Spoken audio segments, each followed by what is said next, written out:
Pengalaman misteri saat touring dengan seorang kawan dari Purwodadi, Grobogan, Jawa Tengah sekitar 3 tahun yang lalu.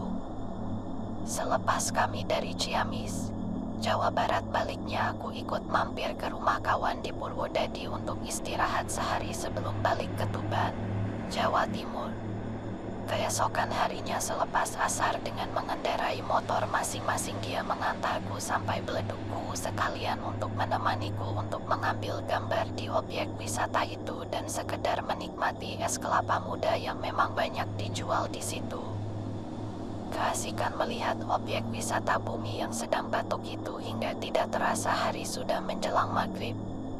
Baru selepas maghrib saya memulai perjalanan pulang ke Tuban, yang mungkin membutuhkan 3 atau 4 jam perjalanan.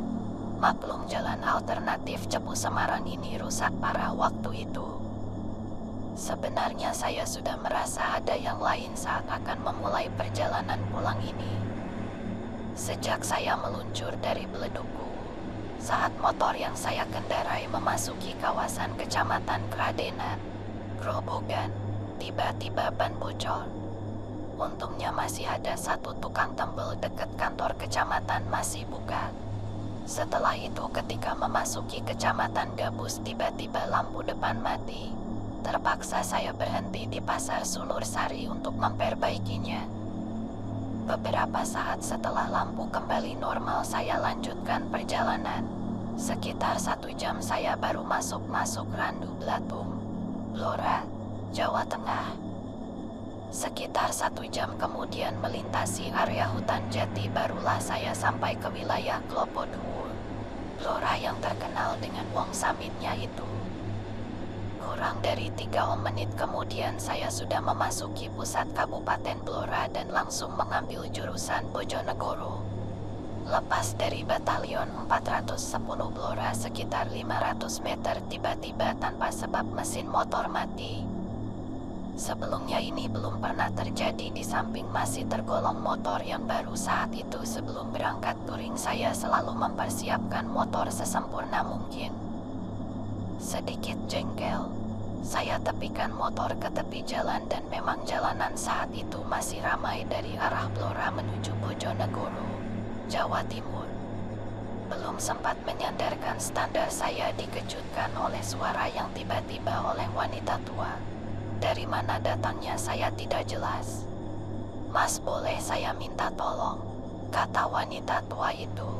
Saya menoleh ke arah lelaki tua itu yang menyapaku itu. "Apa yang bisa saya bantu, Mbah?" jawabku. "Saya boleh menumpang sampai di Bogorjo. Mau naik ojek Syah, tidak ada uang." "Nak," kata nenek tua itu bernada melas. "Oh monggo Mbah, kebetulan nanti saya lewat situ. Tapi sabar dulu ya Mbah, motor saya agak rewel. Saya akan cek dulu mesinnya sebentar." Saya sama sekali tidak memperhatikan lagi wanita tua itu. Saya terus konsentrasi dengan motorku. Setelah mengecek kondisi mesin, ternyata tidak ada sedikit masalah apapun terhadap mesin motorku. Begitu mesin motor saya starter langsung menyala. Saya segera melanjutkan perjalanan yang sebelumnya mempersilahkan wanita tua itu segera naik ke motor. "Pegangan ya Mbah," sambil aku lajukan motor.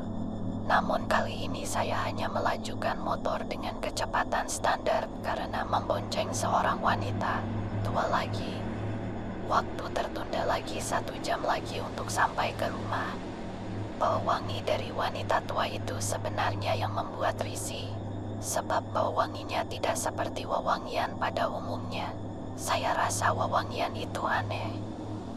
Dalam pikir saya, nenek ini gaul juga. Ya masa punya parfum tapi tidak punya uang untuk ojek. Namun, aku tidak mempedulikannya.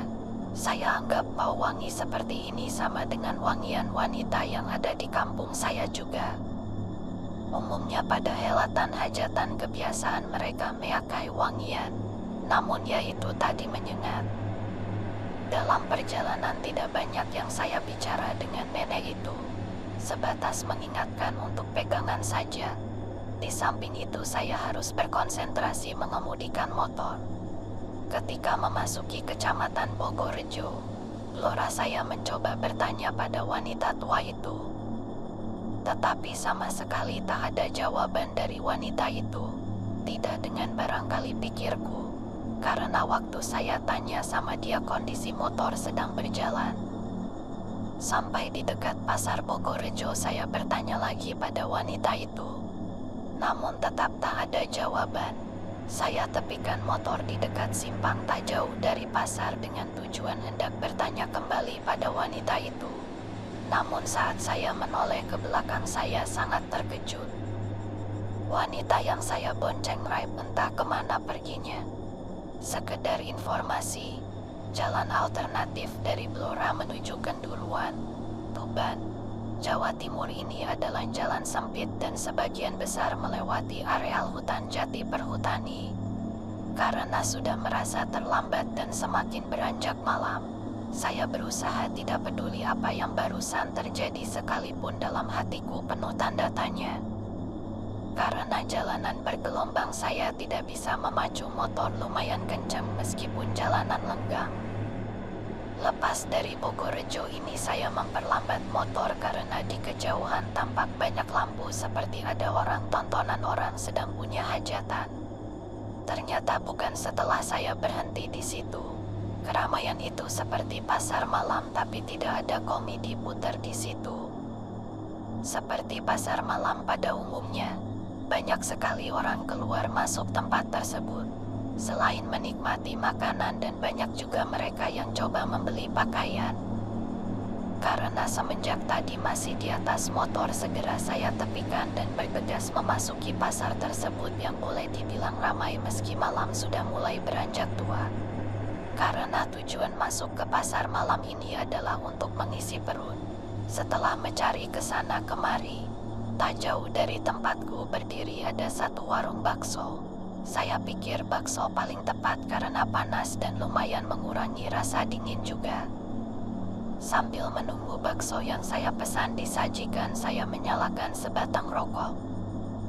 Namun saya merasa ada yang aneh ketika memperhatikan orang-orang di sekitar pasar malam itu.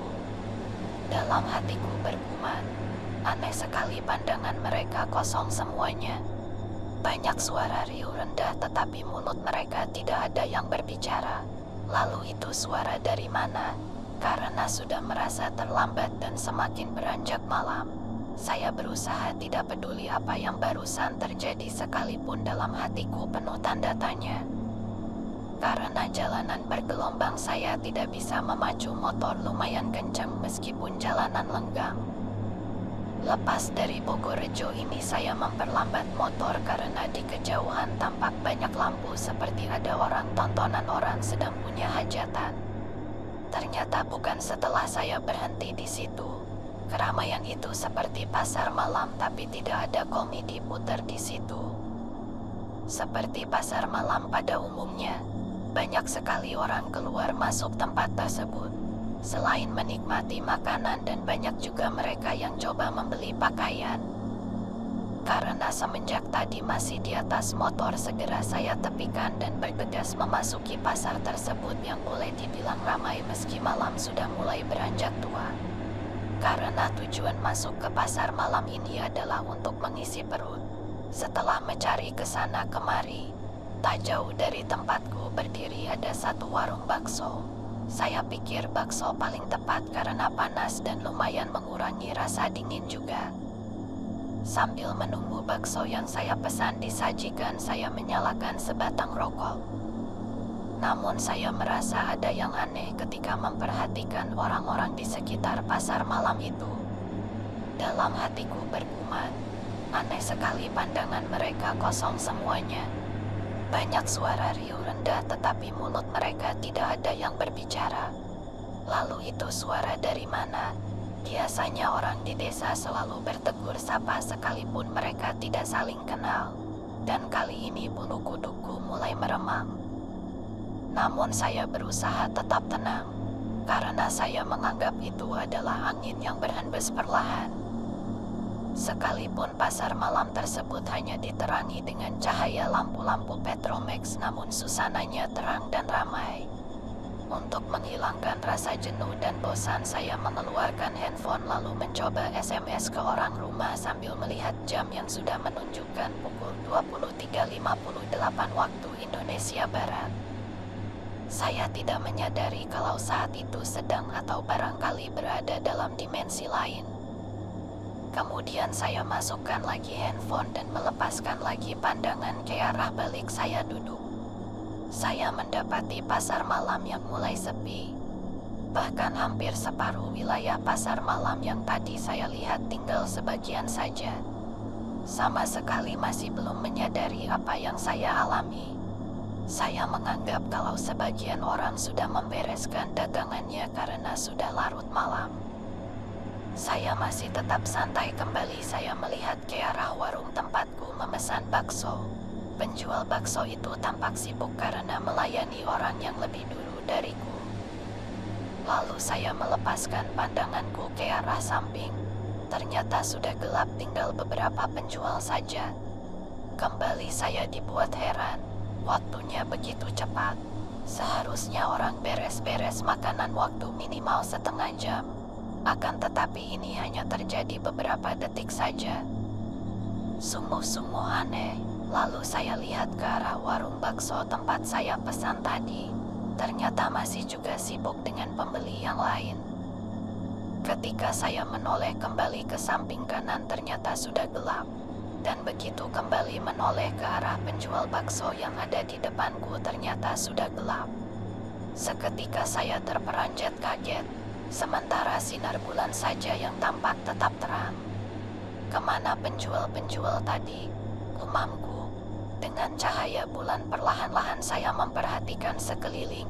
Saya lebih terkejut lagi ketika melihat batu nisan di tempat saya duduk. Dan yang lebih terperanjat lagi, tempat yang saya duduki yang sebelumnya adalah terlihat bangku, ternyata adalah kijingan makam. Saya bergegas meninggalkan tempat ini dan langsung menyalakan mesin motor. Sebisa mungkin saya berusaha tenang mengemudikan motor menuju Kenduruan. Sambil tentu saja dada terus bergemuruh.